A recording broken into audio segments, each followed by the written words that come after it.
jamais évident d'être la nouvelle. Comment dois-je m'y prendre pour développer mon influence? Quand on arrive dans une nouvelle entreprise, ce qui est important, c'est de pouvoir démontrer qu'on sait se faire accepter avant de s'imposer. Entre rester petite souris dans son coin, au bout de la table, sans oser parler à personne, la première démarche que je dois avoir, c'est d'aller saluer chacun, me présenter, dire que je fais tel et tel job, montrer que je m'intéresse aux gens.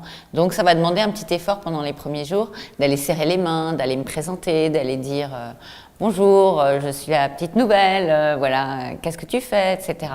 Montrer que vous faites un pas vers les autres.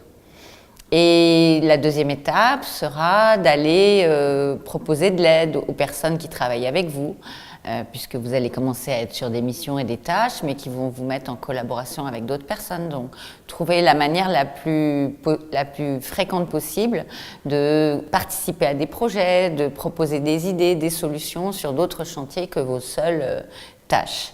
Et l'influence, elle part d'où? Elle part de cette capacité à faire en sorte que les gens se disent « Tiens, c'est intéressant de discuter avec elle, elle a toujours des bonnes idées, elle donne généreusement son temps, on peut échanger avec elle. » Et du coup, le jour où vous savez que vous avez de l'influence, c'est le jour où les gens viennent vous voir dans votre bureau pour vous demander votre avis. Donc ça passe par un bon nombre de démarches de votre part, de dire « Qui je peux aller voir pour proposer mon aide, pour suggérer des idées, pour être là ?» On dit souvent qu'il faut être politique pour réussir. Est-ce que c'est vrai? Est-ce que c'est si important finalement? Oui. Alors on dit souvent que l'intelligence politique c'est important. Je l'appellerais plutôt moi l'intelligence sociale, c'est-à-dire ma capacité à m'intégrer à une culture qui est forcément différente de la culture dans laquelle j'étais avant. Par exemple, je passe de Danone à Michelin. La culture Danone, elle a un certain nombre de choses qui font que je ne vais pas m'y retrouver forcément tout de suite chez Michelin. Le sens politique, c'est cette capacité à m'adapter au code de cette entreprise, aux valeurs de cette entreprise. Il y a plein de codes implicites, c'est pour ça qu'on dit politique, il y a plein de choses qui ne sont pas écrites. Est-ce qu'on se serre la main? Est-ce qu'on se fait la bise? Est-ce que dans les réunions on décide? Est-ce qu'il vaut mieux décider avant les réunions? Voilà, donc mon sens politique, ce sera ma capacité à observer comment font les gens, comment ils décident, qu'est-ce qui est important, quels sont les codes à respecter, quels sont les tabous. Mais ce n'est pas devenir manipulateur. C'est juste savoir s'adapter, sans se suradapter, c'est-à-dire ne plus être soi-même. Les réseaux féminins fourmillent. Est-ce qu'il faut en intégrer un? Et qu'est-ce que cela peut-il m'apporter finalement dans ma carrière? Alors, les réseaux féminins, comme les réseaux en général, sont un élément important de ma carrière, c'est-à-dire me dire est-ce que j'appartiens à un réseau? Ou plusieurs réseaux, un réseau professionnel.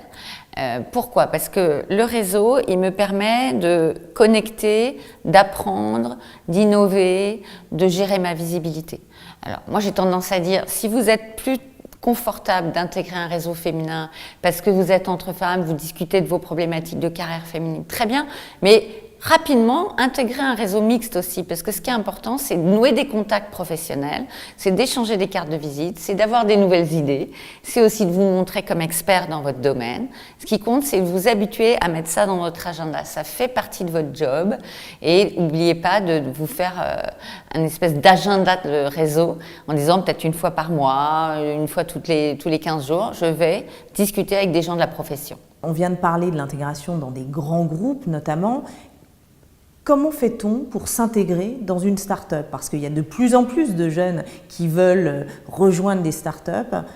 Comment on s'intègre dans cet univers très différent? Je ne pense pas que s'intégrer dans une start-up ou s'intégrer dans une grande entreprise soit très différent. Dans les deux cas, j'intègre une équipe. Et en général, les équipes, c'est 10, 12 personnes, qu'on soit dans une start-up ou dans une grosse boîte. Les points communs, c'est que je vais devoir rapidement connaître au moins le cercle rapproché, montrer mon utilité, ma compétence et mon envie d'échanger.